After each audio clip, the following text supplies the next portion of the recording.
Bom, boa noite a todos. É um prazer imenso estar com vocês. Alguns colegas que fazem parte da mentoria, alguns colegas que eu já conheço dos cursos da BMIB, alguns colegas que eu conheço dos eventos, dos congressos, já alguns que têm experiência aí com as abordagens integrativas e outros que eu não conheço, mas que espero poder conhecer, né? Então, hoje nós vamos estar fazendo um, uma pequena amostra do que pretende ser, ou o que será, de fato, o nosso evento do IVAS 360, que foi uma ideia que eu, o Rodrigo e a Renata fizemos, tivemos a partir é, de alguns eventos que a gente já faz há alguns anos sobre o tema.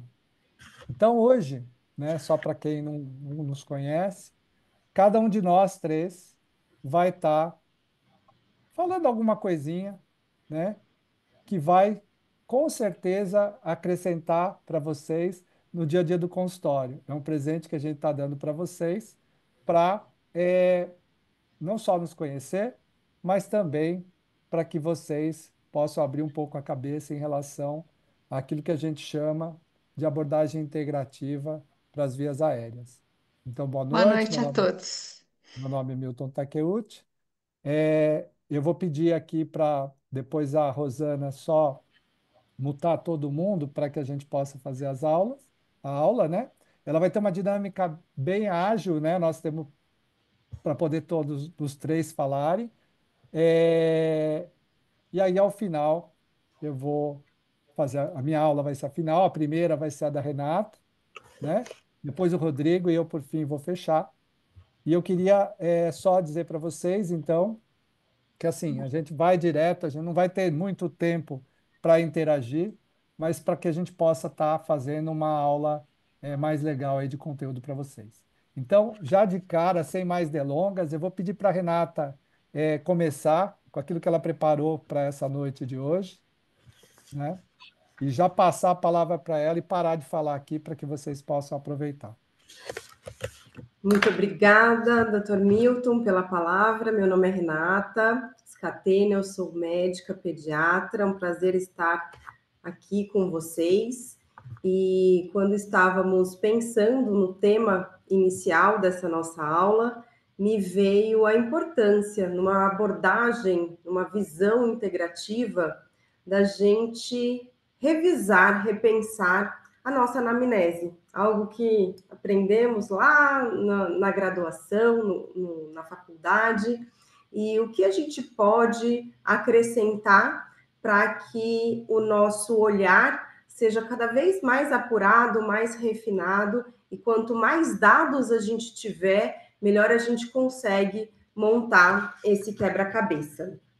Eu eu acabo, né, são muitas perguntas e uma ferramenta a gente trouxe para cá, para essa aula, muito do que vai ser o simpósio, e o simpósio o objetivo é praticidade, aplicabilidade. Então, o que a gente vai passar para vocês, vai compartilhar, é aquilo que a gente faz, que dá certo, que funciona, e que quem achar que faz sentido possa replicar nos seus consultórios também. E a anamnese integrativa, com abordagem integrativa, acaba sendo muito densa, muito extensa. Eu sou pediatra, a gente tem uma história relativamente curta para saber, mas são muitos pontos e muitas vezes 1h30 é pouco de consulta. Então, o que, que eu fiz? Eu faço um formulário, isso funciona super bem, já fica aqui minha primeira sugestão. E é muito interessante porque muitos pacientes me trazem o quanto foi importante revisitar muitas coisas que sequer eles lembravam. Então, eu mando esse formulário, é um formulário bem extenso, vou compartilhar muitas coisas aqui com vocês, mas eu tenho só 25 minutos, não vai dar para falar sobre tudo, mas eu vou aprofundar ainda mais no congresso. E a primeira coisa, a gente lembra lá da nossa queixa e duração, né? Então, esse ponto é muito importante. O que o paciente me traz? Quais são os objetivos por ordem de prioridade? Porque às vezes vem tanta queixa e ele sai sem ter a principal queixa solucionada ou pelo menos encaminhada. Então, eu gosto de fazer esse alinhamento com o paciente e a gente acaba, obviamente, vamos olhar para tudo, mas pelo menos as queixas principais a gente sai juntos com esse alinhamento. E aí, essa ferramenta, eu não sei se vocês já conhecem, é a matriz do Instituto, do IFM, do Instituto de Medicina Funcional.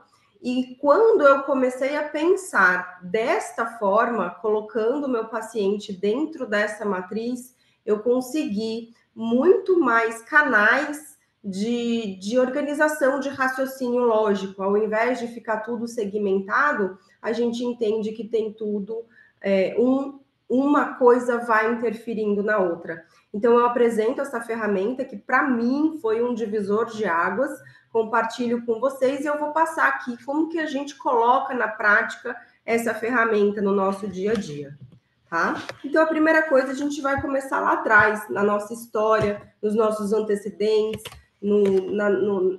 nas questões genéticas, nas questões ambientais, tá? Então, o paciente traz aqui para a gente os sintomas, né? Uma insônia, um ganho de peso, umas infecções recorrentes, otite recorrente. E aí a gente tem que entender que lá embaixo tem a causa. E a gente precisa, para conseguirmos realmente sermos assertivos no nosso raciocínio, ir lá na causa do problema, investigar profundamente e entender todas essas causas. E aí, dentro dessas causas, a gente tem um conjunto ali de fatores que podem juntos, somados e amplificados, ser traduzidos nos sintomas que os pacientes nos trazem. E aí a gente não foca só ali em tratar o sintoma, a gente vai olhar lá embaixo para a nossa causa. Então, aqui, lembrando da importância do conceito de epigenética, então, por que tanto nas consultas de crianças, isso é muito importante, na parte de programação metabólica, consulta de gestantes, quem atende gestante, quem atende criança. Então, é muito importante que os pais, que a gente consiga, como médicos, passar esse conceito para eles entenderem o quanto é importante, né? Eu falo bastante do conceito 80-20, então nós somos 20% genética, mais 80% ambiente. Renata, deixa eu te interromper um pouquinho, que agora a tela... eu acho que a tela... Peraí. Compartilhou na Voltou? tela. Voltou. Vamos voltar para a sua tela, que alguém compartilhou aqui errado. Parou o compartilhamento, né? Parou. Pode voltar.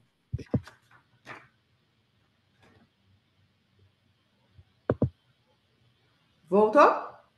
Perfeito. Pode voltar. Joia.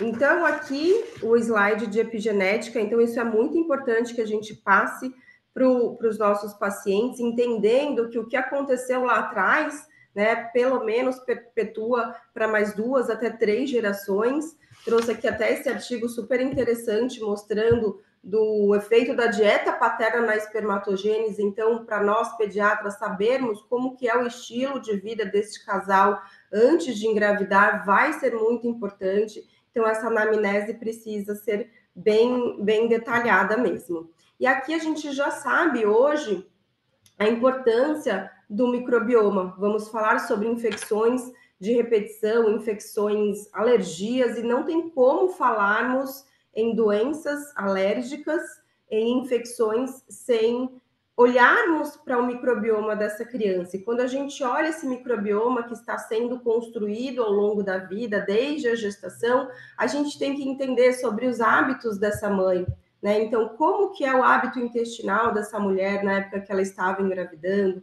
As mães que amamentam, como que está essa alimentação? Como que é o estresse da mulher? Né? A gente pensa aqui na microbiota vaginal, em que infecções que ela teve, que tipo de antibiótico ela usou, lesões de pele, a gente sabe do eixo microbiota-pele, então a gente vai precisar ter essa visão ampla para entender que tudo isso vai interferir no microbioma desse bebê. Então, qual foi a via de parto? Se foi uma criança prematura, qual foi a idade gestacional? que tipo de exposições, qual é a carga de exposição ambiental esse bebê teve, lembrando que isso começa desde antes da gestação, então esse óvulo já teve imprints metabólicos, esse espermatozoide já teve imprints metabólicos, então a gente precisa perguntar ativamente, né?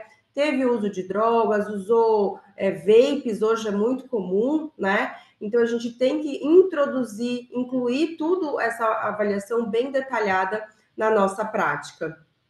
Como que era o hábito alimentar dessa mulher, se consumia álcool, ainda existe, né, alguns obstetras que liberam um pouquinho, então tem mulheres que mesmo grávidas consomem álcool, se consome cafeína, consome café, então tudo isso a gente tem que colocar lá na nossa anamnese, principalmente as crianças, os bebês, quem está atendendo bebê, tá? A gente já sabe também que vai interferir nessa microbiota, quando entrou essa fórmula, se entrou essa fórmula e qual tipo de fórmula que era, né, uma fórmula de proteína intacta, uma fórmula de aminoácidos, e tudo isso, né, então esse período pré-natal, esse período pós-natal e esse primeiro ano de vida, e eu amplifico aqui, né, principalmente para os primeiros 2 anos de vida, indo um pouco mais além ali para a primeira infância, os 7 primeiros anos de vida, tudo isso vai fazer com que a gente tenha uma balança que traz saúde ou uma balança que predispõe à doença. Então é muito importante a gente perguntar, além de todas essas questões, se foi uma gestação planejada, uma gestação desejada, qual era o contexto de vida desse casal, se teve algum trauma, alguma emoção muito forte nessa gestação. A parte emocional é muito importante, tá? Qual o hábito desse casal, se teve ganho de peso, quanto essa mulher ganhou, se teve diabetes gestacional, se teve hipertensão, se essa mulher tomou vitaminas, hoje muito comum as deficiências micronutricionais, teve anemia, precisou receber ferro, hoje é muito comum também, em que trimestre da gestação, o que essa mulher usou? Usou ômega, não usou ômega? Qual foi o tipo de parto? Então, aqui a gente tem uma foto mostrando como todas as condições maternas vão interferir em desfechos que trazem saúde ou doença para as crianças. E aqui falando sobre as crianças que nasceram pequenas para a idade gestacional ou grandes para a idade gestacional e o risco aumentado para a síndrome metabólica. Então, é muito importante que a gente avalie o que aconteceu com essa criança desde que ele estava no intraútero. Aqui reforçando, como a gente também precisa perguntar, em especial os pediatras, se teve a Golden Hour, isso vai interferir no microbioma, quando foi o primeiro banho, porque a gente já sabe que o vernix, ele vai interferir também no microbioma, ele protege essa criança, né? E se teve contato pele a pele. Outra coisa muito importante eu achei esse artigo maravilhoso, que ele fala sobre as experiências adversas maternas na infância e o envelhecimento biológico durante a gravidez e dos recém-nascidos. Então, ele fala aqui que a gente tem uma idade cronológica e a gente tem uma idade epigenética, ou seja, os traumas da infância da mulher interferem na redução e encurtamento até dos telômeros dessa criança. Então, é muito importante que a gente entenda em que contexto está essa criança e volte até lá na infância desses pais. Entrando aqui no gatilho, né? Então, gatilho é o que causou aquele problema que esse nosso paciente nos traz. E na maioria das vezes, eles não têm muita clareza disso. A gente precisa ir questionando. Quando foi? O que aconteceu 6 meses antes dessa doença aparecer? E o que eu tenho percebido é que sempre, é difícil falar sempre, né? Mas na grande maioria das vezes, a gente tem uma questão de fundo emocional muito importante. Então, uma perda, uma separação dos pais, uma mudança de escola, e aí a gente tem que entender que o que é um agravante para uma criança, muitas vezes não é aos olhos dos adultos. Então, a gente precisa entender e buscar o gatilho. O que aconteceu antes? E quando a gente entende, fica mais fácil da gente atuar na causa. Aqui lembrando dos mediadores e perpetuadores. Então, o que faz com que esse processo aconteça, continue, dê continuidade, tá? Então, a gente vai ter os fatores ambientais, as toxinas, os suplementos, né, as deficiências nutricionais, a dieta, exercícios, hábitos, né? A medicina do estilo de vida fala muito sobre todos esses pilares, eu gosto muito, porque a base, a gente vai ver que é a base de tudo, né? Aqui todas as alterações epigenéticas e isso interferindo em longevidade, em comportamento e suscetibilidade de doenças. E aí o primeiro ponto é a integridade estrutural, então membranas, a estrutura musculoesquelético. Então aqui é muito importante a gente olhar para esse nosso paciente, o que ele nos traz de dados, de pistas, né? Então esses dias eu peguei uma criança de 2 anos que nunca tinha recebido ferro, a mãe tinha tido anemia na gestação, e ela chegou, inclusive, com a coiloníquia, né, que é um sinal de anemia, de deficiência de ferro. Então, a gente vai buscar, através ali do corpo desse paciente, o que pode, as pistas, para que a gente construa esse quebra-cabeça. Tá? Então, uma síndrome metabólica, uma hipermotilidade, aí a gente precisa investigar o que está associado a essas hipermotilidades, alterações anatômicas, como, por exemplo, trazendo aqui para o nosso contexto o desvio de septo, algumas dermatites, deficiência micronutricional, aqui é uma deficiência grave de zinco, a quelite. Então, a gente vai olhar para esse corpo e entender o que ele está nos dizendo. Ainda na assimilação, a gente tem o trato respiratório. Então, a gente vai entender o que acontece, os sintomas nesse nariz e os sintomas nesse pulmão, laringe, faringe. Então, a gente vai buscar, né? Como que essa pessoa faz essa higiene, se faz a higiene, se não faz, se tem ronco, se não tem, se dorme com a boca aberta, que tem sinais de rinite alérgica nas crianças, tem sempre que fica resfriado, tem um chiado também, quando que foi esse chiado, o que usou de medicação. Então, hoje as crianças estão vindo com um arsenal de medicamentos muito extenso, né? Muito antibiótico, muito antialérgico, então é importante a gente entender a frequência que isso foi utilizado, a dose que isso foi utilizado, e entender se essa criança, se essa mãe tinha algumas deficiências nutricionais, em especial vitamina D. Achei esse artigo bem interessante sobre suplementação de vitamina D e melhora na saúde respiratória, tá? O Rodrigo vai falar mais sobre vitamina D, não vou me aprofundar nisso. Assimilação também é como que a gente consegue digerir esses alimentos, né? Então, a fase cefálica, hoje muito comum, todo mundo ali na tela, ninguém mais muito olhando o que a gente come.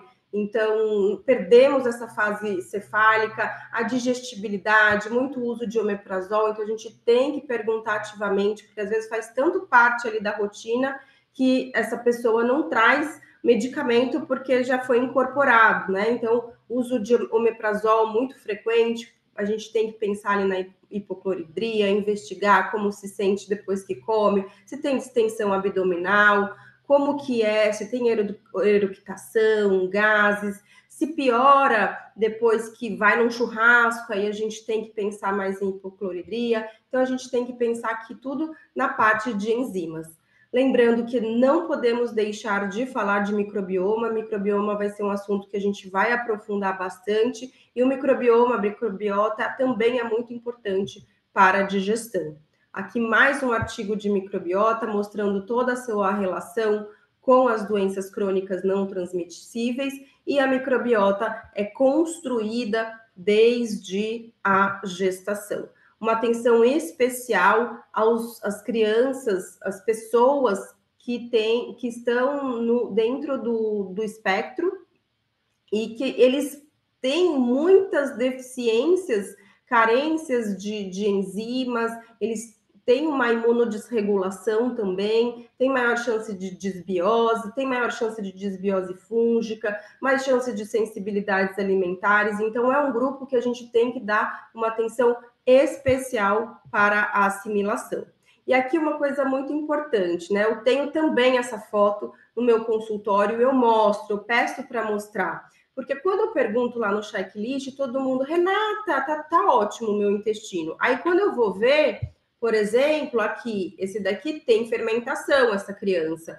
E a maioria tá aqui, tá achando que tá tudo bem, né? Então, olha, o cocô é banana, então a gente vai orientando e vai entendendo o que a gente pode fazer para melhorar esse intestino, porque eu já dou um spoiler, a gente vai falar sobre imunidade e microbiota, não existe uma coisa sem a outra. Então, o intestino é um foco muito importante. Hoje mesmo atendi uma criança que tem 3 anos e a evacuação dela sempre aqui, tá? Então, a gente vai começar essa investigação. Então, é importante mostrar, perguntar: tem distensão abdominal? Faz barulho? Tem dor? Tem pum fedido? Tem, às vezes, ninguém fala sobre a característica, o cheiro desse pum, mas é importante. Começa a perguntar no consultório que vocês vão se surpreender. É até engraçado, né? Porque às vezes a criança fala, eu não tenho, mas meu pai tem. E aí fica aquele momento até descontraído na consulta. Para as crianças maiores, eu coloco a escala de Bristol, até para eles aprenderem a olhar para isso.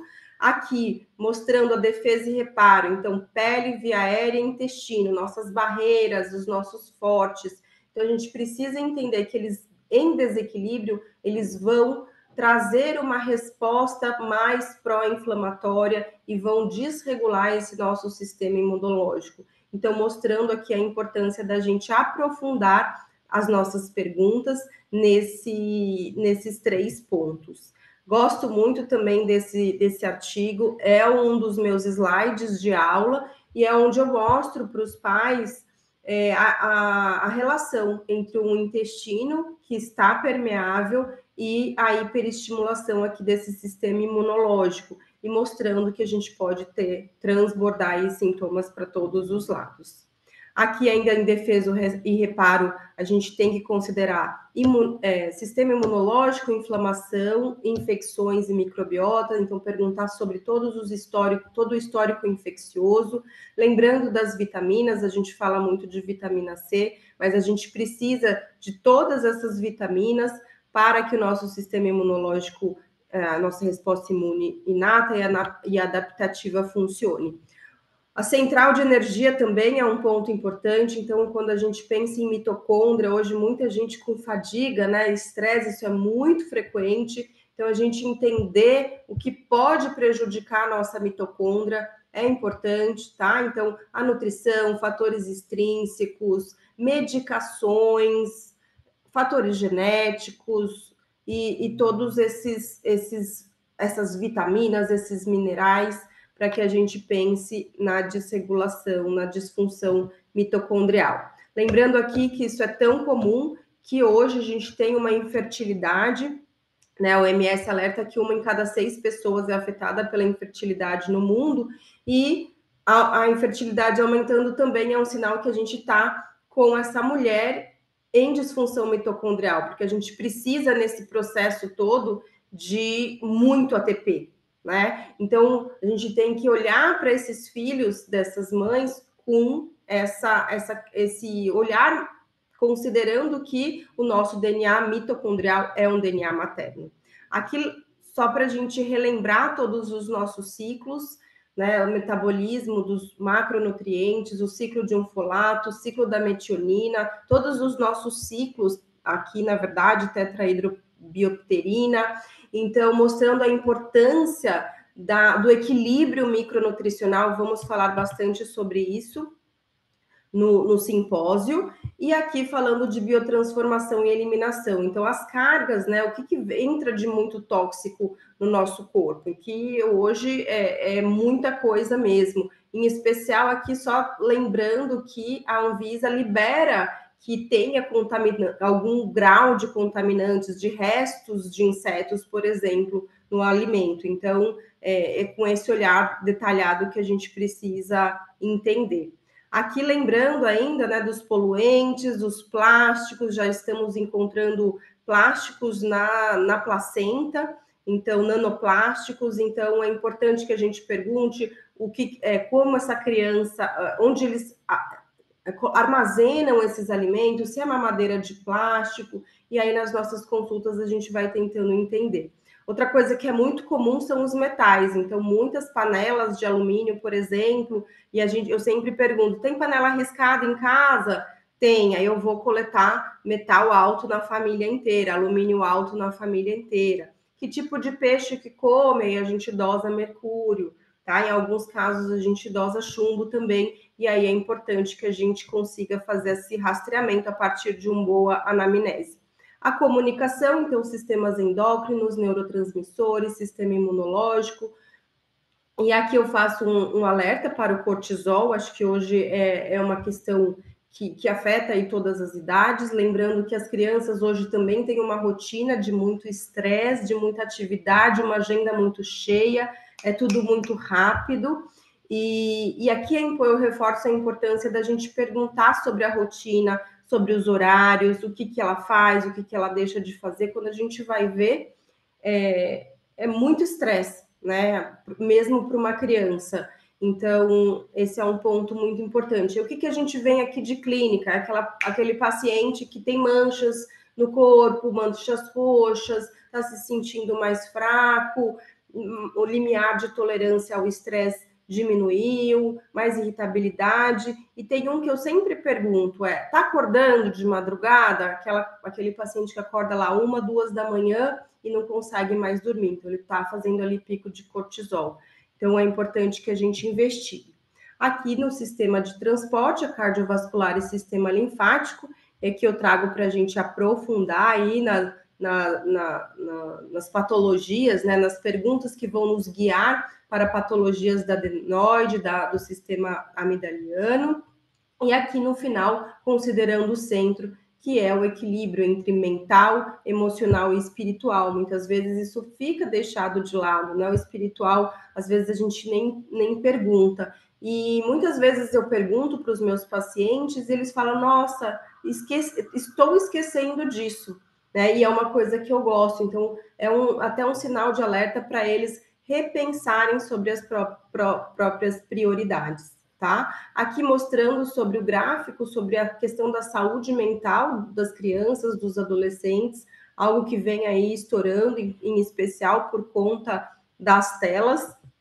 E aqui a base que nós vamos detalhar ainda mais no simpósio, que é os pilares, né, dos hábitos e estilo de vida. Então, sono e relaxamento. Então, é muito importante que a gente saiba que horas que esse paciente dorme, o que ele faz 1 hora antes de dormir. Esses dias eu atendi um paciente que tem TDAH, ele faz uso da medicação de manhã e ele vai fazer tarefa de casa por conta de um monte de rotina às 7 horas da noite, 1 hora antes de dormir. E é uma guerra na casa. Então, olhando para isso, a gente pensou em estratégias para mudar essa rotina, porque só estava criando um estresse, piorando a noite de sono dessa criança, da mãe também, porque era um estresse para todo mundo, ele não absorvia nada. Então, saber o que essas pessoas fazem 1 hora antes de dormir, o que elas comem, a quantidade que come, se ronca, se dorme com a boca aberta, tudo isso tem que entrar na nossa anamnese.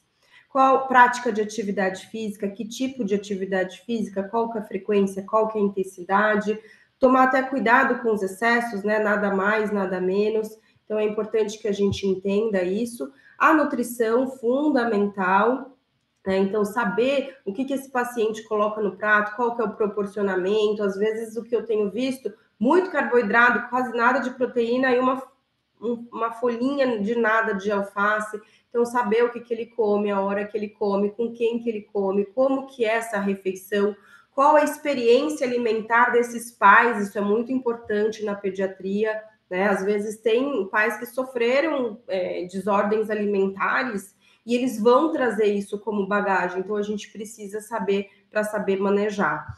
O estresse, então, muito importante a gente entender o contexto de vida, e quando eu falo dessa criança, eu tenho que entender o estresse dessa família, desses pais, porque a criança vai apenas amortecer, né, receber isso tudo. Então, a gente precisa perguntar ativamente. Eu pergunto sobre nota, eu peço para os meus pacientes darem nota. Que nota que você dá hoje para a sua saúde mental? Que nota que você dá hoje? E é interessante essa percepção, e a gente vai trabalhando essas notas ao longo do tempo.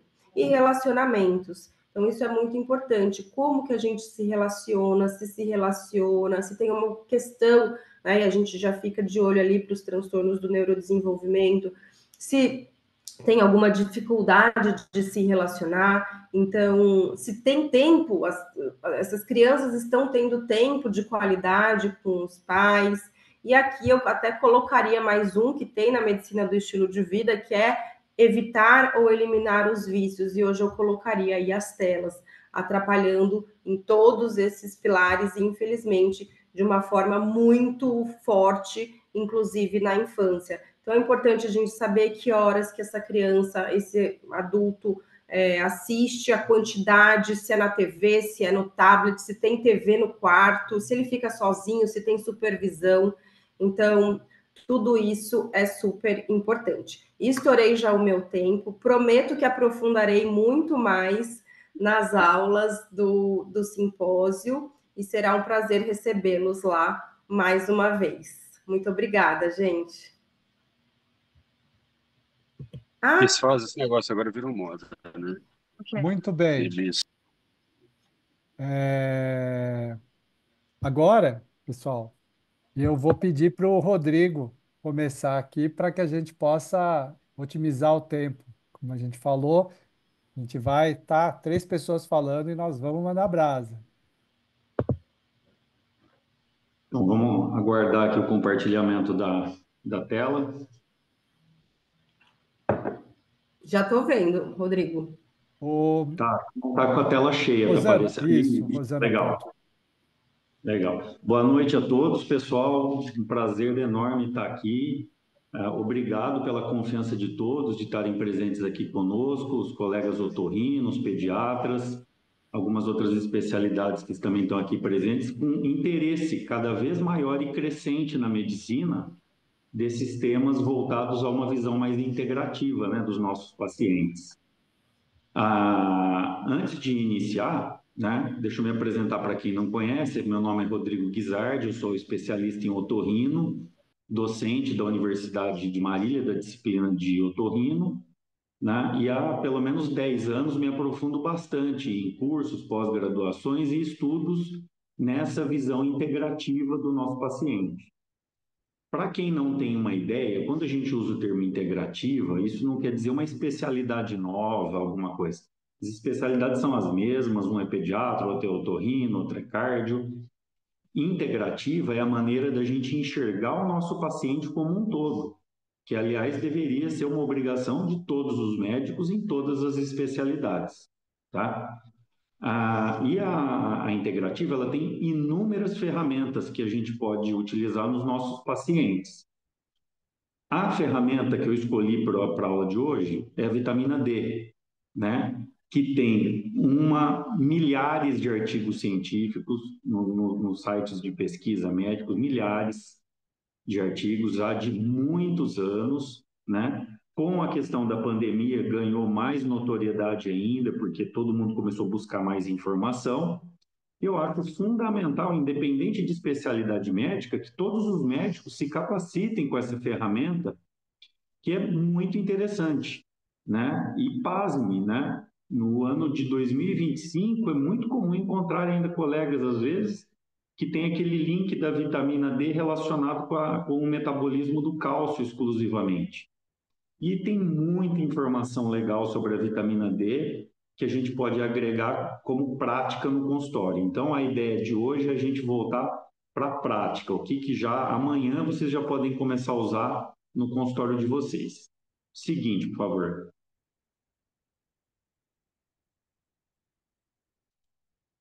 Bom, aqui a gente começa relembrando o seguinte: a vitamina D, embora ela ganhou esse nome, na realidade, tecnicamente, trata-se de um hormônio D. Por quê? Ela tem a capacidade de síntese endógena no corpo, ela não tem só a questão da via alimentar, tá? Então, ela é classificada como hormônio, né? A molécula de dehidrocolesterol, através da ação dos raios solares, né? Ela é convertida a colecalciferol. Esse colecalciferol vai sofrer um metabolismo hepático, na realidade vai sofrer uma hidroxilação no carbono 25, formando aí a 25-hidroxivitamina D, tá? E aí já começa uma primeira dica prática. Esse é o exame ideal quando a gente quer entender o status da vitamina D no nosso corpo, pedir a 25-hidroxi. Por quê? Ela tem uma vida em torno de, uma meia-vida de em torno de 20 dias.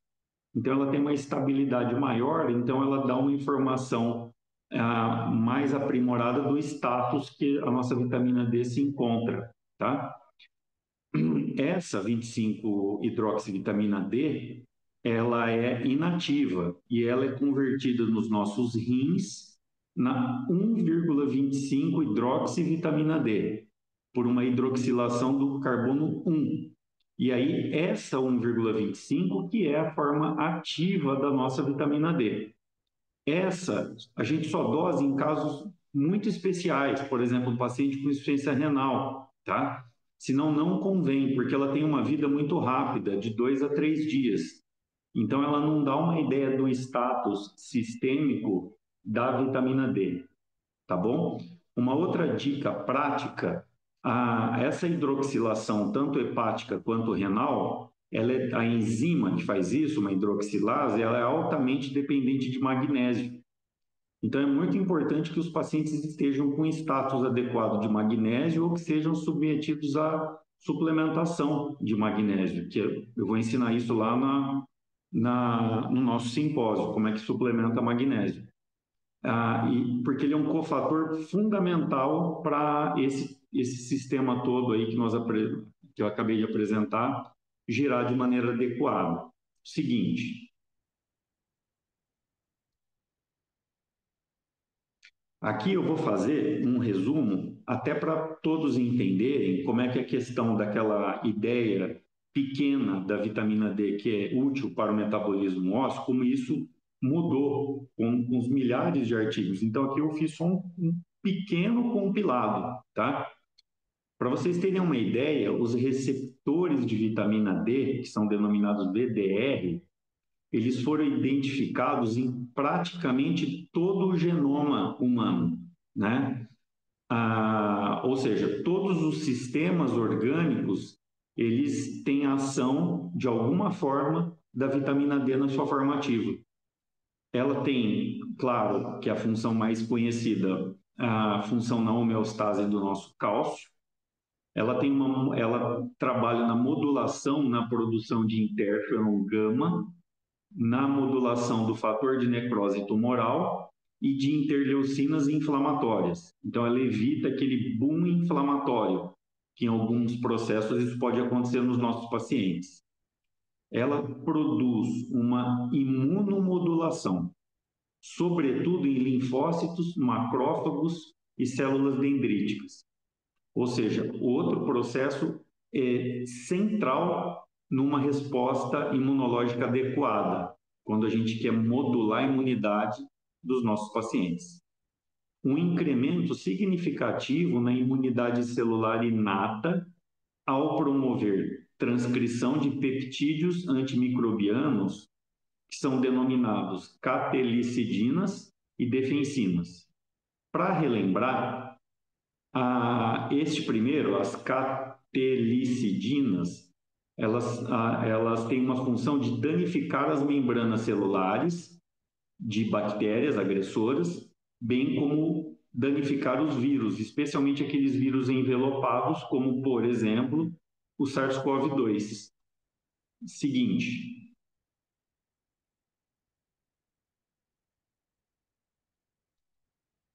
Inclusive, né, durante a própria pandemia e depois, foram inúmeros artigos mostrando os benefícios grandiosos de uma oferta adequada de vitamina D para esses pacientes, tanto na prevenção de evolução para formas graves, não de prevenção de pegar a doença, mas de evitar a evolução para formas graves justamente por ela modular a explosão inflamatória.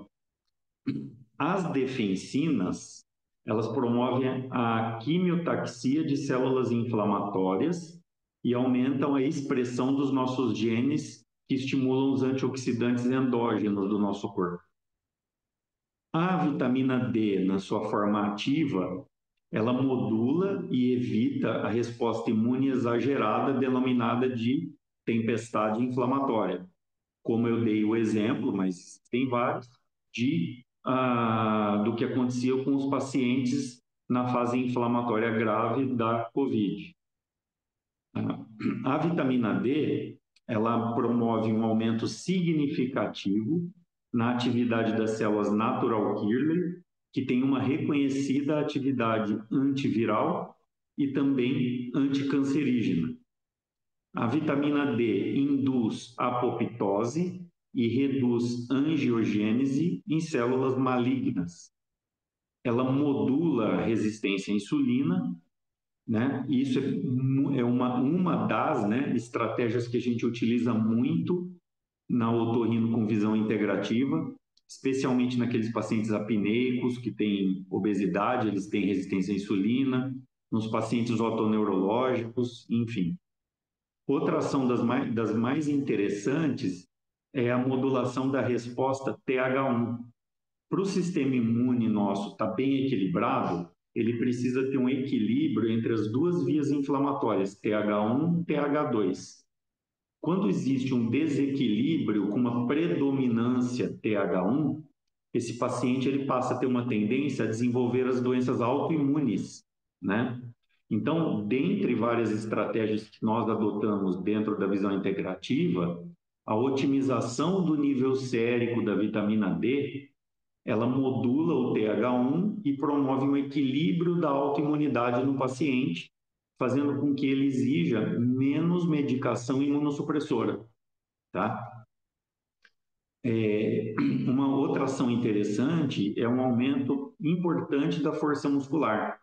Então, é bem interessante para quem pratica atividade física, para pacientes com sarcopenia. Seguinte,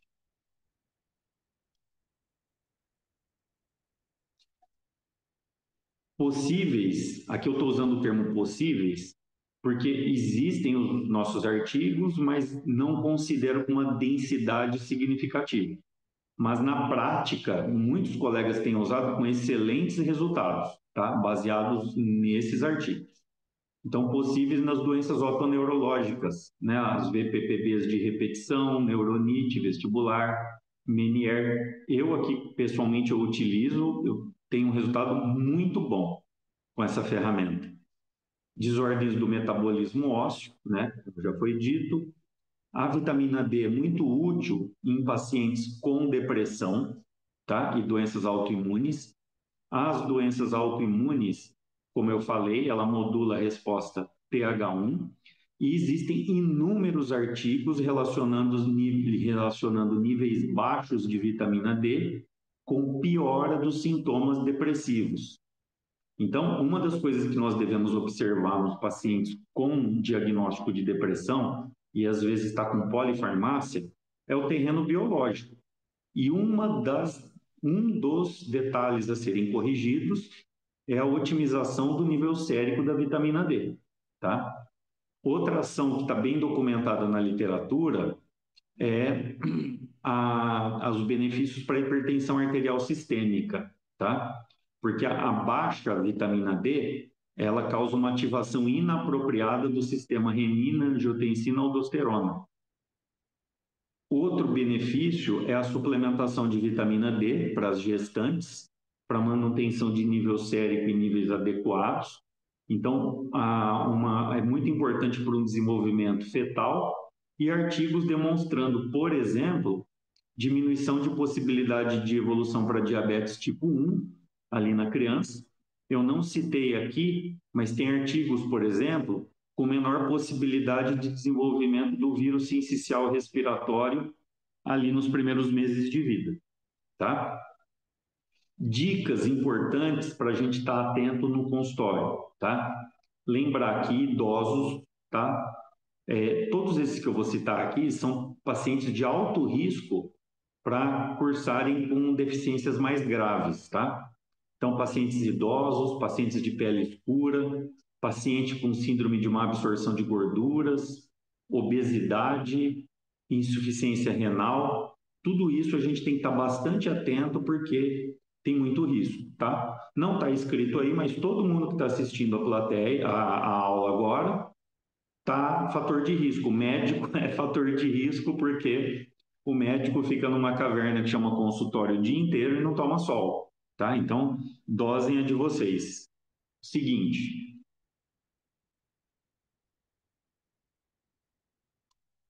aqui eu não vou discutir, aprofundar artigo por artigo, mas seria no sentido de exemplificar algumas das possibilidades da vitamina D, mais voltadas no espectro da otorrinolaringologia e pediatria. Então, só vou passar de maneira mais breve para não me alongar aqui no tempo destinado para a aula.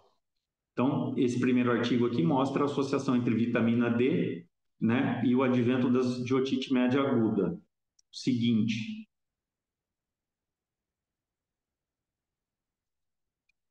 esse próximo mostra o papel da vitamina D no prognóstico da otite média com efusão. Tá? Então, todos esses artigos que exemplificados, que não, o anterior era uma meta-análise, todos esses artigos eles estão mostrando os inúmeros benefícios dela. Né? Seguinte,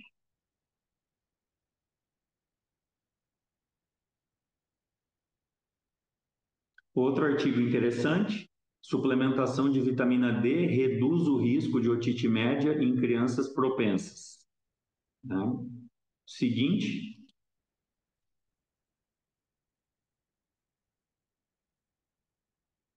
um uso bastante interessante, que é o uso da vitamina D na patogênese da sinusite crônica com polipose nasal. Eu utilizo bastante, tanto no pré-operatório, eu costumo modular, deixar em níveis otimizados, e o segmento pós-operatório, eu mantenho esse paciente com a cascata inflamatória, com suplementação de vitamina D, e outros ativos, como curcumina, por exemplo, que é um excelente modulador da cascata inflamatória, diminuindo recorrências de polipose nasal nos pacientes que eu opero. Próximo. Associação do status de vitamina D e rinossinusites agudas, tá? Outro artigo mostrando aí, um artigo com N de 3.921 indivíduos, né, foram analisados nesse artigo. Próximo.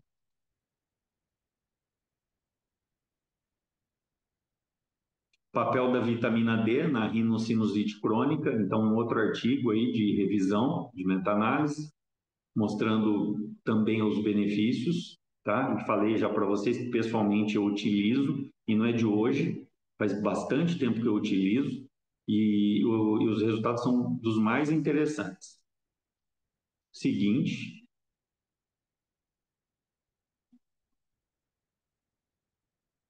Aqui um outro artigo, numa revista de pediatria, o papel da vitamina D em crianças com amidalites recorrentes também. Então, no geral, todas as ites otorrinolaringológicas pediatras, todas elas vão ter benefício com a otimização do nível sérico da vitamina D. Seguinte. Aqui esse artigo não está relacionado diretamente com vias aéreas, mas é um artigo que eu achei muito interessante, que são os benefícios da vitamina D nas doenças otoneurológicas crônicas, né? É muito, muito, muito interessante. Pessoalmente, eu utilizo bastante nesses pacientes. Seguinte.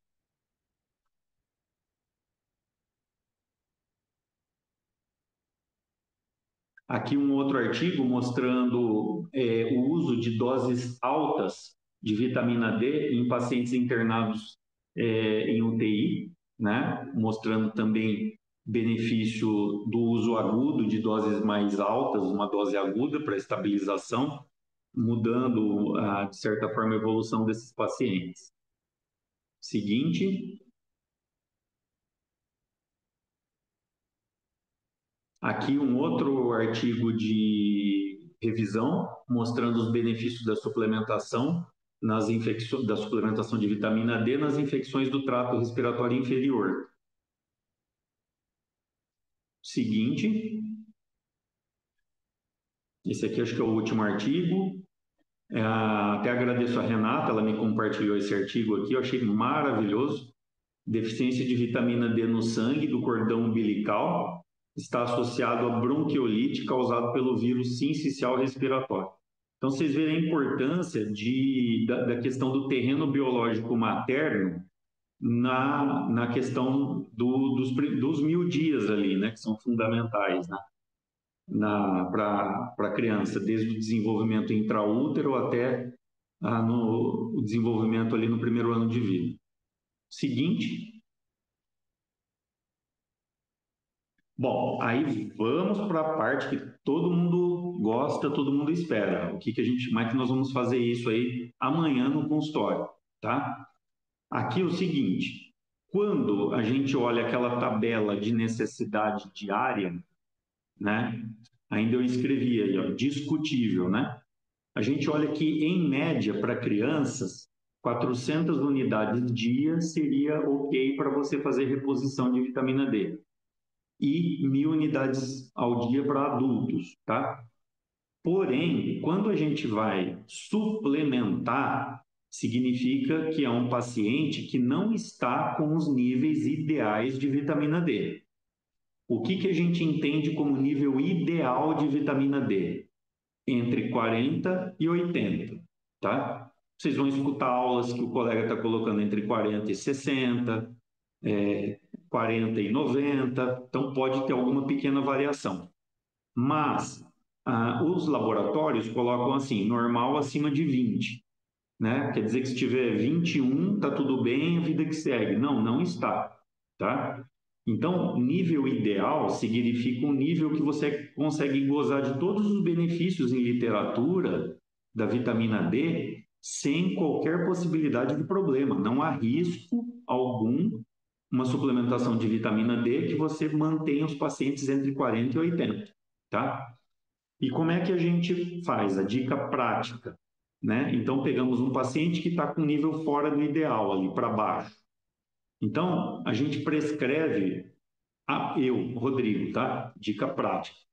Aproximadamente em torno de 5 a 7 vezes a dose desta necessidade basal. Ou seja, se crianças é 400 UI por dia, eu multiplico por 5 a 7 vezes. Adulto é a mesma coisa, 1000 UI por dia, de 5 a 7 vezes essa dose, e suplemento, preferencialmente após o almoço, por se tratar de vitamina lipossolúvel, para garantir uma absorção otimizada.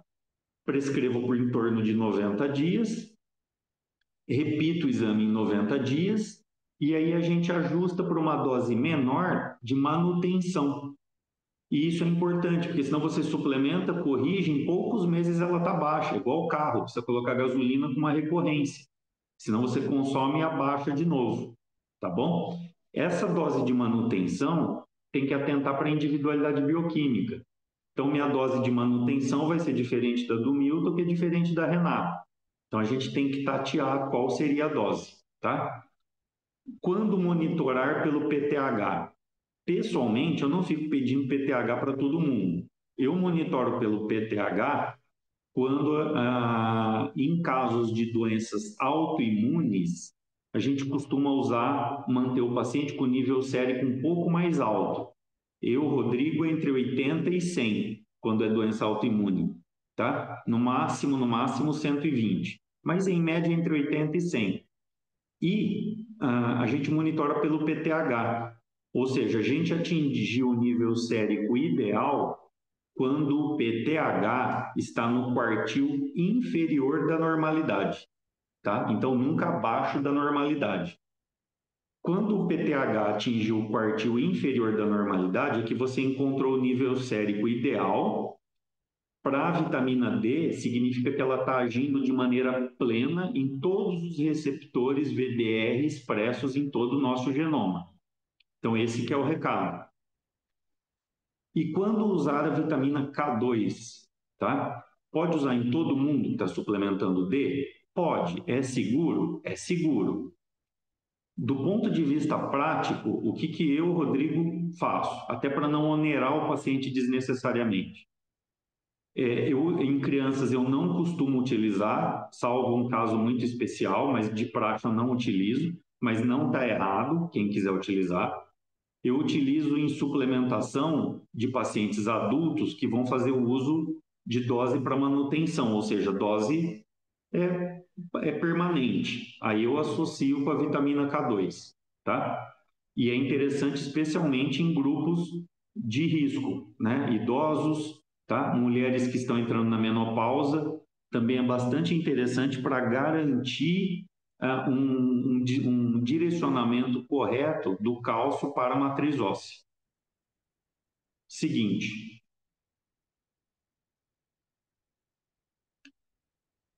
aqui finalizando a aula, eu queria agradecer a todos vocês.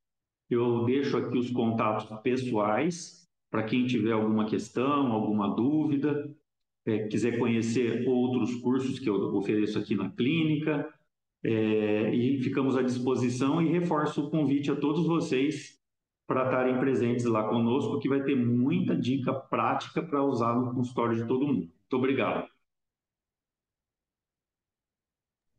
Legal, Rodrigo. Então vamos lá. Eu queria pedir antes de compartilhar a aula, eu sei que no grupo nós pedimos, mandamos para os colegas que já estão participando do simpósio, que já se inscreveram, também assistirem a essas aulas, porque obviamente a gente não vai repetir isso lá no simpósio, então é legal que eles já vejam isso aqui, né? Então, se quem tiver lá no simpósio e sinalizar, sinaliza só para eu ter uma noção, mais ou menos, de quantas pessoas estão assistindo a aula e quantas não. Porque, na verdade, nós estamos aí com. A Priscila me atualizou, nós estamos, acho que, com 50 inscritos dos 80 vagas disponíveis para o simpósio. Então, já é para ter bastante gente aí assistindo para a gente não ter que repetir, né?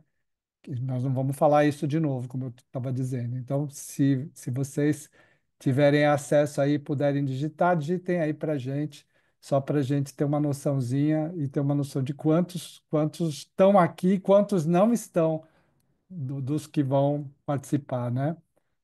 Então, tem lá, depois eu vou pedir para colocar. Outra coisa que eu queria fazer um comentário é justamente isso. Cada um de nós escolheu alguma coisa para falar que acha importante hoje, né, para dar esse gostinho do simpósio. O simpósio teve uma programação que nós estruturamos com um objetivo. E uma das coisas que foi mais legal do simpósio, que me deixou mais animado dentro desse processo, foi justamente perceber o seguinte, que a gente estava criando uma oportunidade, né? Eu costumo muitas vezes dar o curso de IVAS, eu tenho um curso de IVAS também, o Rodrigo tem as atividades dele, a gente tem a mentoria, a Renata faz parte do nosso grupo de professores da mentoria também. Então, o que que acontece? Ah, cada um de nós tem o seu jeitão. E nós conseguimos no simpósio ter no mínimo três jeitões. E vocês vão ver, depois eu vou falar quem é que vai participar, que já confirmou a aula, vocês vão ver outros jeitões.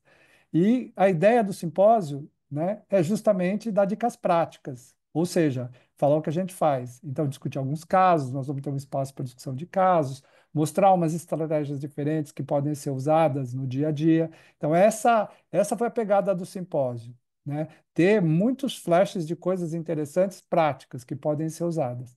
E hoje eu vou falar uma aula que tem um contexto muito teórico, mas um teórico, digamos assim, muito atual, né? Que é por que que a gente precisa saber isso? Porque, no fim das contas, a gente aprende na faculdade, na residência, como tratar IVAs. E IVAs, a princípio, pode parecer uma coisa besta, né? Porque, teoricamente, todo mundo trata IVAs, do clínico geral até o dermatologista, todo mundo usa alguma coisa para tratar um IVAS, porque a IVAS acontece em casa. E é justamente isso que eu quero mostrar para vocês, o que que pode, né, qual é a importância de a gente saber tratar melhor esses quadros de vias aéreas, né? Então, vamos lá começar. Eu chamei essa aula de Segredo da Imunidade das Vias Aéreas Superiores, não porque de fato seja um segredo, mas a gente vai comentar um enfoque diferente para olhar essa questão da imunidade. E eu vou começar falando do fato de que nós envelhecemos. E ah, hoje em dia, as pesquisas dentro da área da geriatria, dentro da área do envelhecimento, estão mostrando algumas coisas muito interessantes, estão criando conceitos muito interessantes e muito atuais. O primeiro dele é a questão da imunossenescência. Todos nós sabemos que, ao longo do tempo, a imunidade vai diminuir, né? Então, a gente tem situações que, por exemplo, chamam a atenção, que estão relacionadas a esse quadro de imunossenescência, que, por exemplo, a gente tem pacientes não asmáticos que se tornam asmáticos, ou seja, pacientes que vão desenvolver a asma tardia, né? Pacientes que têm asma e que vão piorar depois que envelhecem, né? E pacientes que vão ter quadros, né, exacerbados, né, durante a vida de idoso, né? Além daquela quadro que não passa nunca. Então, esses quadros de alergia estão relacionados à imunossenescência? Estão. Mas será que é só isso que é interessante de imunossenescência? Não. Um aspecto super interessante que hoje em dia tem se visto é que os pacientes que são mais velhos, os pacientes que se tornam velhos, portanto, eles que têm uma longevidade maior, eles retardam o início das doenças relacionadas ao envelhecimento, principalmente porque eles têm uma imunidade diferenciada. Eles têm uma imunidade de elite, que permanece altamente funcional em idades extremamente avançadas. Então, tem-se visto que um dos fatores definitivos para a sobrevida, para o envelhecimento, é, para a longevidade, é justamente você ter uma imunidade mais robusta. E hoje em dia se criou um termo que é a resiliência imune. O que é resiliência imune? É a capacidade de você permanecer ao longo da vida com um nível imunitário alto. Ou seja, que você envelheça, mas mantenha a imunidade boa. E essa imunidade boa, hoje em dia tem se visto que ela é o polo oposto da inflamação, dos processos inflamatórios crônicos. Então, o paciente que tem uma resiliência imune, ele tem menos probabilidade de desenvolver doenças crônico-degenerativas comuns da velhice. Então, essa questão da resiliência imune, ela é extremamente importante do ponto de vista de previsão de longevidade. Muito bem. Hoje em dia tem estudos mostrando isso. Então, dosando os perfis imunológicos desses pacientes de mais idade, tem se observado que eles têm características específicas. É óbvio, né, que esses pacientes centenários, eles, por terem esses sistemas imunológicos específicos e altamente funcionais, eles foram se adaptando também com sucesso ao histórico de agressões, né, do ambiente, então permitindo essa obtenção de longevidade excepcional. Então, eles têm menos infecção, por exemplo, para quadros agudos, então influenza, Covid, eles evoluem menos com sepsis, ele tem menos riscos de CA e, portanto, tem mais longevidade. É óbvio que isso tem um componente genético? Sim, é óbvio. Então, por exemplo, esse gene STK17A, que é essa serina treonina quinase 17A, é uma proteína que em humanos, né, tem uma relação com a longevidade. Por quê? Porque ela induz a apoptose de células deficientes. Então, as células que são deficitárias, que estão defeituosas, elas vão entrar num processo de apoptose, permitindo o crescimento das células, de novas células funcionais e melhor funcionantes. Então, isso a gente chama hoje, né, de proteção senolítica, ou seja, que o sistema do nosso corpo tem a capacidade de retirar do organismo as células senescentes. E existe uma série de estratégias para melhorar essa resposta. O que a gente tem percebido? Que uma das estratégias mais importantes para melhorar essa capacidade senolítica, ou seja, melhorar a capacidade da pessoa se tornar um longevo, é exatamente trabalhar o sistema imunológico. Então, nós temos o sistema imune inato, nós temos o sistema imune adaptativo, e esse sistema imune inato e adaptativo, ele funciona desde as fases mais precoces, onde você tem uma imunidade que no começo ela é mais frágil, porque é uma criança, vai se desenvolvendo até os 7 anos, depois se torna uma imunidade mais robusta, como no adulto, e depois, ao longo do tempo, vai seguindo e depois, no final da vida, tende a cair. Então, esse sistema inato e adaptativo, ele vai tendo essa evolução, e essa evolução, claro, depende da genética, depende dos estímulos de sofrimento, de stress, que é o sofrimento, né, a sobrecarga. Depende, obviamente, da alimentação. Depende da ecologia, que é a exposição a imunógenos naturais e ambientais. Então, obviamente, que se você pegar o velhinho e botar ele numa bolha, vai ser pior para o desenvolvimento imunitário. Se você for uma pessoa que está longe, né, dos estímulos bacterianos, você vai estar mais debilitado do ponto de vista de desenvolvimento imune. Então, esse contexto aí, né, de genética, estímulo ambiental, alimentação e a sobrecarga, isso é fundamental. Mas será que é só isso? Ou será que dá para fazer alguma coisa? Existe uma abordagem terapêutica que está relacionada com isso, e é isso que quem faz a mentoria, quem já viu os meus cursos, quem assistiu às minhas aulas, sabe que eu falo muito de sistema imune inato. Por quê? Porque um dos fatores importantes de desenvolvimento dessa robustez imunológica é criar um sistema imune inato robusto, né? E fazer com que isso aconteça desde o começo, né, das primeiras fases de vida do indivíduo. E isso progride ao longo do tempo, e hoje os estudos estão mostrando que fazer isso também no adulto, para que ele se torne um adulto, um idoso saudável e com um aumento de chance de tornar-se longevo, tem a ver também com esse trabalho do sistema imunológico. Então, a gente sabe que hoje as pessoas estão se tornando longevas, sim, mas de que jeito elas estão se tornando longevas, né?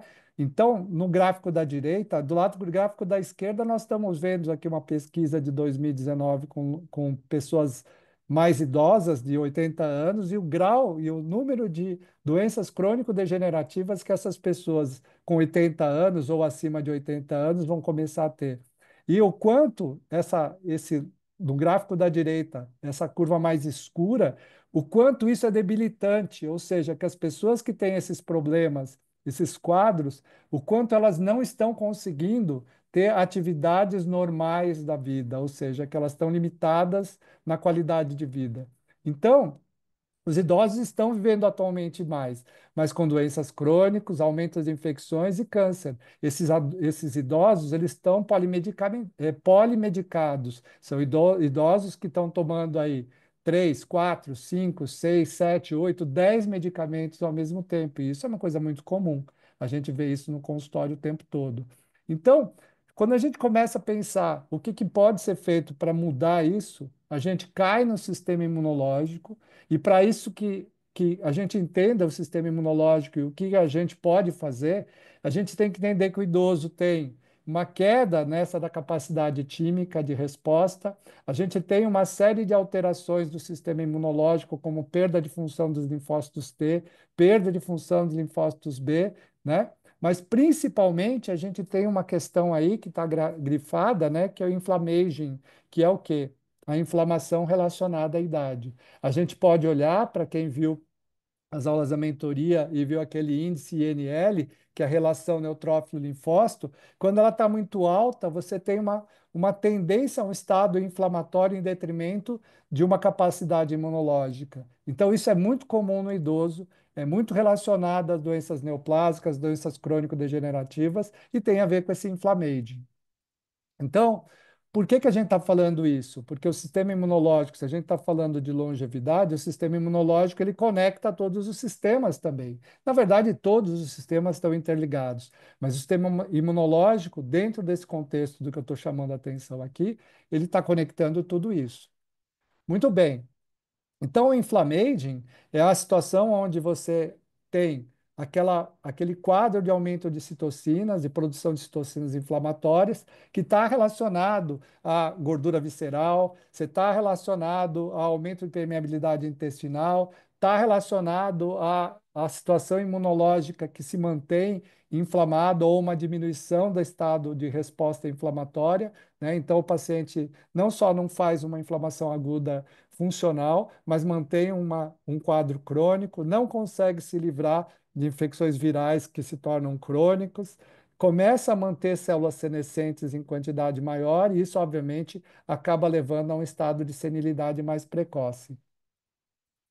Então, quando a gente olha que tem dois tipos de idosos, esse idoso que está mais acima, onde você vê que, né, o estado de saúde, não a questão da doença, mas não sei que doenças eles têm. Pode ser que o idoso de baixo tenha até alguma doença, mas certamente o estado de saúde desses dois de baixo é melhor do que os dois de cima. Então, o que a gente tem que pensar é que existe um grau de inflamação que está relacionado com isso e um grau de resiliência imune, o estado de resposta imunológica, que é diferente entre esses dois grupos. Então, como é e qual é o lado que a gente gostaria de estar? Então, esse trabalho mostra que será que a gente pode, né, bloquear a inflamação crônica, que é uma questão que hoje está na moda, porque todas as doenças crônico-degenerativas cursam um processo inflamatório crônico. Se a gente pode trabalhar a melhora da imunidade, né, durante o envelhecimento para que você possa diminuir esse estado inflamatório. Então, o que esse trabalho mostra é que a degradação da resiliência imune é potencialmente reversível pela redução do estresse inflamatório. Então, quando a gente usa, né, como o Rodrigo falou, usa a curcumina, usa ômega 3, usa os flavonoides, usa a modulação do estresse oxidativo, você está diminuindo o estresse inflamatório? Está. Quando você reduz o estresse oxidativo através de uma redução do estresse psíquico, você está reduzindo o estresse inflamatório? Tá. Isso vai melhorar, né, o estado de resiliência imunológica? Sim. Mas quando você trata esse paciente com estratégias mais naturais, e isso independe da idade, desde a idade jovem, quando criança, que nem a Renata falou, e a gente começa a fazer um tratamento usando as estratégias que a gente prefere que não sejam alopáticas, porque as alopáticas geralmente são supressoras da resposta imunológica, ao passo que as estratégias mais naturais, que a gente, entre aspas, chama de integrativa, mas que elas são eu diria que são mais naturais, porque vêm de fontes naturais, elas preservam esse estado de resiliência imunológica. E isso é uma estratégia também, inclusive, para diminuir a inflamação. Então, a inflamação e a resiliência imune são focos para o nosso tratamento de abordagem integrativa desde o bebê até o idoso ao longo da vida. E é exatamente isso que a gente quer chamar a atenção. Então, nós não estamos falando só de infecção de via aérea, nós estamos falando da questão de modulação inflamatória sistêmica. Por quê? Porque, na verdade, a gente está trabalhando o sistema imuninato, a gente está trabalhando o sistema imune adaptativo, e o sistema imuninato ele é fundamental para promover um sistema imune adaptativo adequado. Então, muitas vezes se usam técnicas para melhorar a resposta imune adaptativa, mas se você não tiver uma resposta imune inata íntegra e adequada, esse processo não vai acontecer de uma forma natural, de uma forma normal, né? Então a gente tem que levar e entender isso bastante bem para poder, né, conseguir eventualmente bloquear esse estado inflamatório. E por que que a gente está falando de vias aéreas? Porque quando a gente fala de imunidade inata, se há um lugar que a gente pode trabalhar e treinar essa imunidade, é justamente nas vias aéreas. Então, as infecções de vias aéreas são as infecções, né, mais frequentes, né, mais comuns do dia a dia, desde a fase infantil até o idoso. São coisas do dia a dia, como eu disse, com todas as especialidades tratam infecção de via aérea, mas se a gente não sabe tratar da forma adequada, né, o que pode acontecer? A gente promover um estado inflamatório em detrimento de uma resiliência imunológica adequada. E aí, a gente mostra sempre aquela questão de a imunidade inata ela é fundamental porque ela regula a resposta TH1, o equilíbrio do TH1 e TH2. E por que que o TH2 é importante, né? A gente vai ver que quando a imunidade inata ela cai, né, ela vai diminuir a capacidade de combater infecções e, ao mesmo tempo, causar um desbalanço entre TH1 e TH2, onde o TH2 ele começa a aumentar em relação ao TH1, e isso promove um aumento da resposta tumoral, com aumento de anticorpos, recrutamento de mastócitos, asma, alergia, sensibilidades e infecções cavitárias. Então, esse é um fluxo que é comum a gente ver no dia a dia do consultório com os nossos pacientes. E é exatamente isso que a gente precisa entender para poder reverter. E a gente tem estratégias, como eu disse, estratégias naturais. A gente vai usar os fitoterápicos, a gente vai usar os homeopáticos, a gente vai usar os flavonoides, a gente vai usar as vitaminas e minerais para modular essa resposta. A gente tem inúmeras estratégias, né, possíveis que não sejam aquelas estratégias supressoras. O que acontece quando a gente tem um processo inflamatório sistêmico, né? É bloquear a imunidade inata ou diminuir a resposta da imunidade inata, sim, né? Mas ao mesmo tempo que a imunidade inata cai, ela vai promover um estado inflamatório maior. Então, é uma, é uma, é uma via de mão dupla, né? Então, uma coisa interfere na outra. E isso tem a ver com essa tal de inflammaging que a gente estava comentando. Então, quando a gente pega, e esse slide é um slide muito antigo que eu uso, né, mostrando que essa regulação TH1 e TH2 tem a ver com esse inflammaging também. Esse é um slide de 25 anos atrás, sei lá, mais ou menos isso, da homotoxicologia, da ABMIB, da associação que eu participei e presidi durante um tempo, onde a gente sempre falava que na primeira fase de vida você tem as infecções agudas, né, os quadros infecciosos virais e bacterianos. Então você tem um processo de infecção e inflamação, que é uma polarização TH2, TH1, e ao longo do tempo esse nosso sistema imune ele vai se tornando mais baseado em anticorpos, uma resposta mais TH2, que tem a ver com alergia, como a gente comentou, mas também tem a ver com uma série de doenças crônico-degenerativas, né? Como, por exemplo, doenças reumáticas, endometriose, autoimunidade, a fadiga crônica e até o câncer. Então, esse slide é a versão antiga do que hoje os trabalhos científicos estão mostrando, que tem a ver com esse tal do inflammaging. E aí o slide que eu costumo mostrar nas aulas lá da mentoria, que a inflamação ela está relacionada com tudo isso, meio complexo, né? Não só com aquele pedacinho que a gente mostrou inicialmente. Mas aí a gente vai pegar, não dá para falar de tudo, eu vou falar basicamente de uma coisa que tem um pouco a ver, ou muito a ver com a questão das vias aéreas, que é o fato, por exemplo, de a gente usar antibiótico.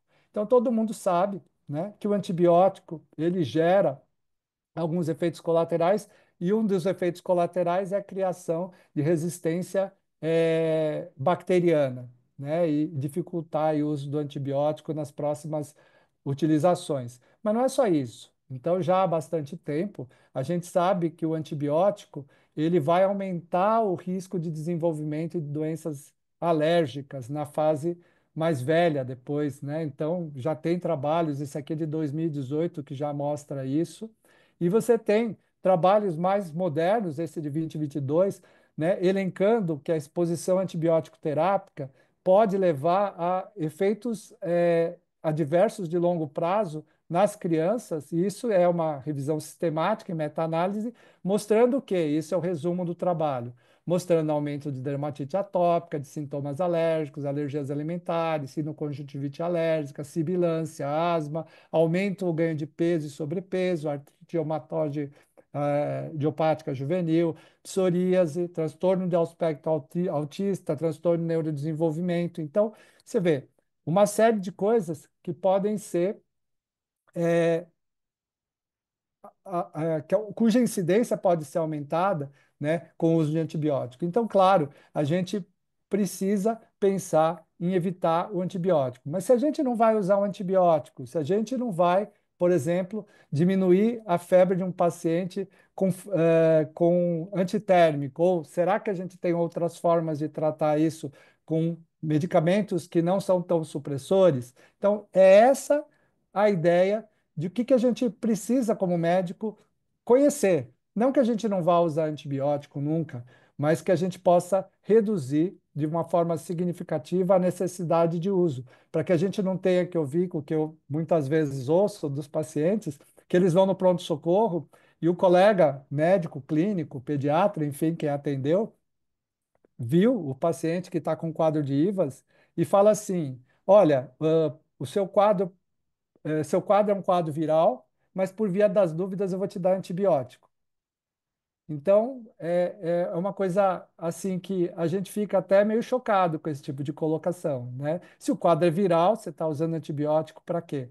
Mas, enfim, é uma coisa que a gente ouve no dia a dia. Então, entender um pouco o que está acontecendo e como ter estratégias para não fazer isso é fundamental.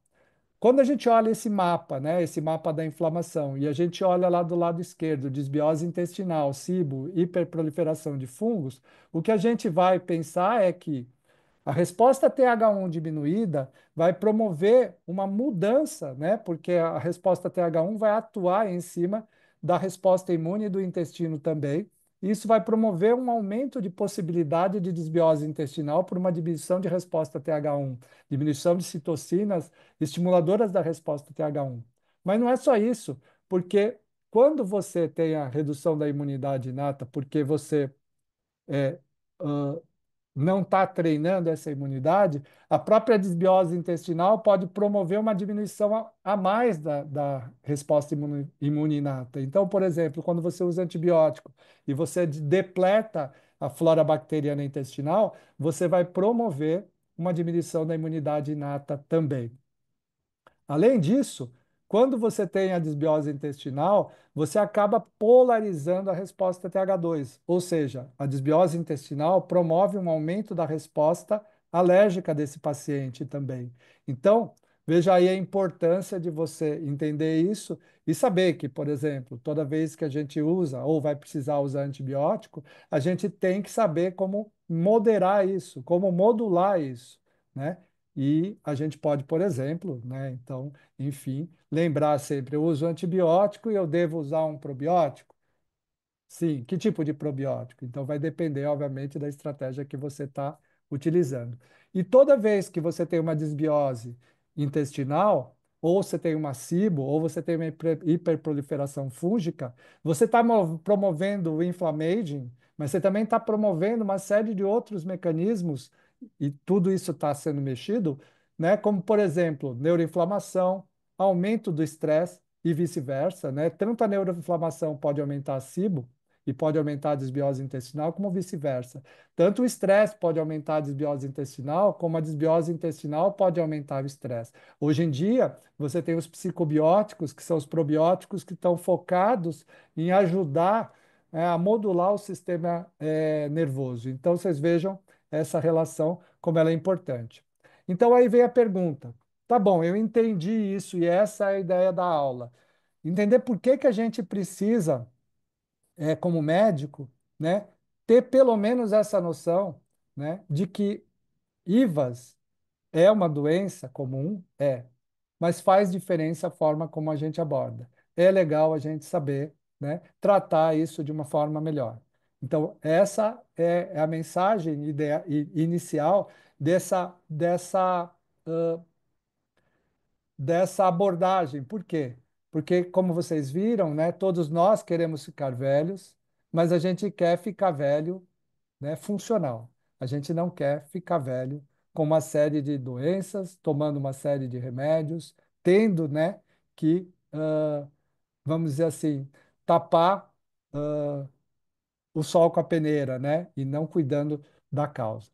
Então, só para encerrar essa apresentação, esse simpósio que a gente está organizando, né? Eu, Rodrigo e a Renata, não vamos ser só nós três. No começo a gente falou, olha, vamos fazer um simpósio a três, porque cada um de nós tem os colegas que já fazem o curso com a gente, enfim. Mas no fim a gente falou assim, não, vamos fazer uma coisa mais legal. Resolvemos fazer o simpósio, que é um simpósio que a gente chama de simpósio boutique, vão ser 80 vagas mesmo, né? A Priscila comentando com a gente falou, doutor, só cabe 80. Falou, não, só vai caber 80, vão ser 80 pessoas e ponto.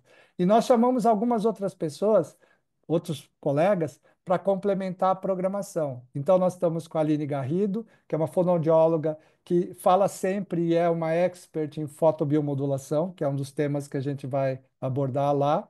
A Isabela Duarte, que é minha esposa, que é homeopata, ela é otorrino, mas é homeopata, que a gente vai, ela tem uma aula que é justamente para ensinar os colegas que são não homeopatas a entender o que elas podem fazer, por exemplo, num caso de febre, para ajudar a modular a febre. A Martina Catatini, que é uma pediatra, que quem é pediatra, muitos da devem conhecer, que tem aí toda uma experiência em suplementação infantil para modulação de imunidade. Aí estou eu, Renata e o Rodrigo, e a Samia Maluf, que é uma expert em óleos essenciais. E vocês vão ver como é bacana você ter essa estratégia na manga, porque existe aquela situação onde você vai poder utilizar essa estratégia, que é uma estratégia mais natural e que os pais vão ficar muito felizes de poder usar isso, particularmente nas crianças, mas isso você pode usar sendo adulto em várias situações, não só em vias aéreas. E a Samia vai fazer um workshop prática, levar as coisas. Para quem não sabe, ela é a dona da Baissâmia, que é uma empresa de óleos essenciais de muito boa qualidade, vai estar lá presente, além de a gente lá no simpósio está trocando uma série de experiências, né? Não vamos estar só nós lá, vão ter colegas presentes lá, inclusive assistindo, que tem experiência. Eu já vi quem vai, já está inscrito, e vai ter muita gente para trocar experiência, não só nós que vamos estar falando. Mas de temas, né? Para quem não viu, nós vamos ter aí tratamento, estratégia de tratamento das infecções recorrentes, uso de vitaminas e minerais nos adultos e nas crianças. A Martina vai falar das crianças, como eu já falei, estratégia de tratamento da febre assim os alopáticos, a Isa vai dar uma aula. Vamos estar falando também outras estratégias, fitoterapia e homeopatia na abordagem das IVAs, fotobiomodulação, os óleos essenciais, o tratamento integrativo da rinite e asma de difícil controle. Vamos fazer uma mesa redonda para manejo dos casos refratários. Vamos ter uma aula de interpretação de exames laboratoriais, tratamento da síndrome pós-Covid, uma aula de tecnologia no tratamento integrativo das IVAs, né? O uso da tecnologia para quem trabalha com estratégia integrativa, a questão psicossomática aí das afecções crônicas das vias aéreas, que a Renata comentou, né? O como o trato vai ser um foco geral aí do simpósio, e principalmente aí os take-home protocols, que é aquilo que o Rodrigo falou, daquilo que você leva para casa e pode usar na segunda-feira, tá? Então é isso o contexto do simpósio.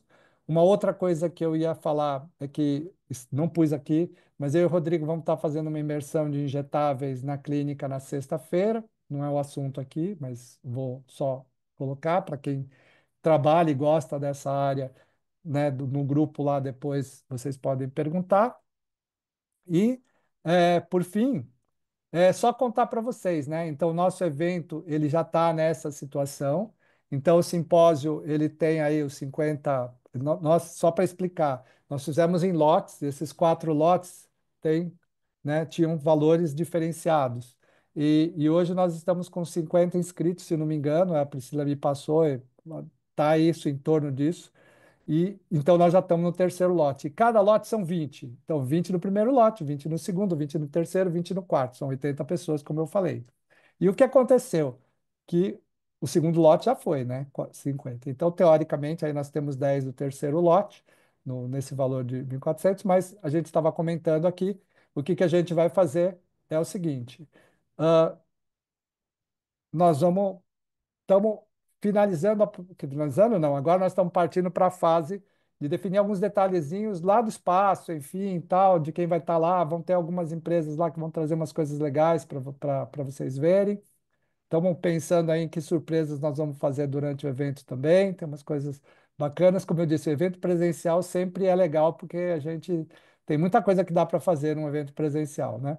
E aí, ah, o que nós comentamos e conversamos aqui, eu, o Rodrigo e a Renata, de é o seguinte: nós vamos, para quem fizer isso agora, né, quem tiver aqui no evento e quiser ainda participar, nós vamos fazer o seguinte.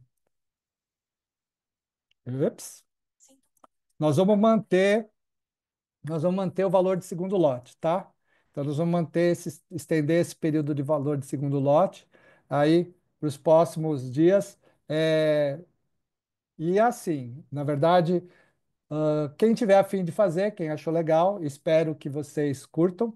Nós estamos fazendo uma coisa inédita que no fim a gente começou numa ideia muito pequenininha e no fim a gente acabou divulgando e a gente está tendo contato aí com colegas que a gente nem está nas nossas redes, né? Estão entrando aí através da rede social, Larissa, enfim.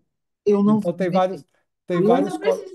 Não, tem vários colegas que a gente vai conhecer aí presencialmente no evento, e é isso que eu queria falar para vocês. Então, espero que vocês tenham gostado dessa nossa conversa. Foi uma forma de a gente conhecer, e vocês conhecerem um pouco o que a gente faz, do que a gente está falando e o que a gente está pensando. Outro dia a gente conversou sobre isso, a gente falou, quando a gente montou o simpósio, a gente já tem vários colegas que nos conhecem, e a gente montou o simpósio, lançou sem programa.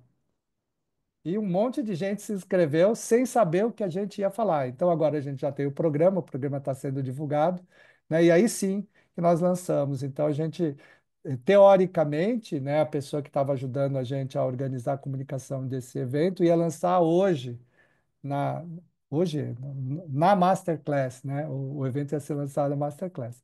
E a gente já está aí com 30 vagas sobrando só. Então, é isso aí. Agradeço aí a presença de vocês, né? E assim, quem participar, espero ver presencialmente. Quem não participar, certamente a gente vai se cruzar em algum momento. Então, avise aí quando a gente se cruzar. Fala, ó, legal, eu estava naquela masterclass, etc., sinalize para a gente, tá bom? Então, eu vou só interromper o compartilhamento e eu vou dar uma olhada aqui. Ah, tem um monte de gente. Ah, olha, legal, hein? Um monte de gente inscrita aqui, tá? Mas não está todo mundo aqui, não. Vai ser um problema aqui depois. Nós vamos ter que compartilhar essa aula para eles. Então é isso. Muito bem. Rodrigo e Renata, alguma coisa que vocês querem passar para o pessoal? Uma mensagem final antes de a gente encerrar? Queria agradecer a presença de todos que estiveram conosco aqui até 10 horas da noite. Muito obrigada pela oportunidade. E com certeza esperamos vocês para que vocês também possam agregar as nossas práticas. E acredito que a gente, como médico, a gente cresce quando estamos ao redor de pessoas que têm o objetivo de crescimento, de compartilhamento e o objetivo de trazer mais saúde para as famílias que a gente acompanha. Muito obrigada a vocês. Beleza. Rodrigo?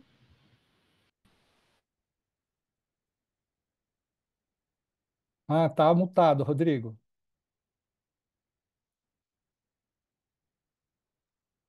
Agradecer o pessoal, né? Até esse horário, o grupo cheio aí, bastante gente assistindo. E para quem já me conhece, sabe que eu não consigo dar aula de outra maneira que não seja entregando um monte de coisa prática para o pessoal estar usando no consultório, é meu jeito mesmo. E estamos aqui montando e organizando para ser um evento muito legal e que de verdade agregue na prática clínica de todos vocês, porque é colega conversando com colega diretamente, né? De falando o que é o dia a dia, o que a gente faz ali com os nossos pacientes, que a gente entende o que dá certo, o que não dá certo e passar para vocês essas estratégias. Aguardamos todos lá. Obrigado. Legal. Obrigado a todos. Eu também só quero dizer isso e eu falo isso e falei já, mas tem a ver com isso.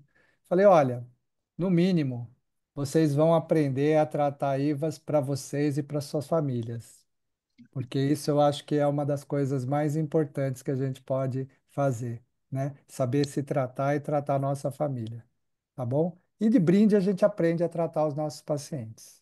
Então, uma boa noite para todas e obrigado aí pela presença e nos vemos lá então.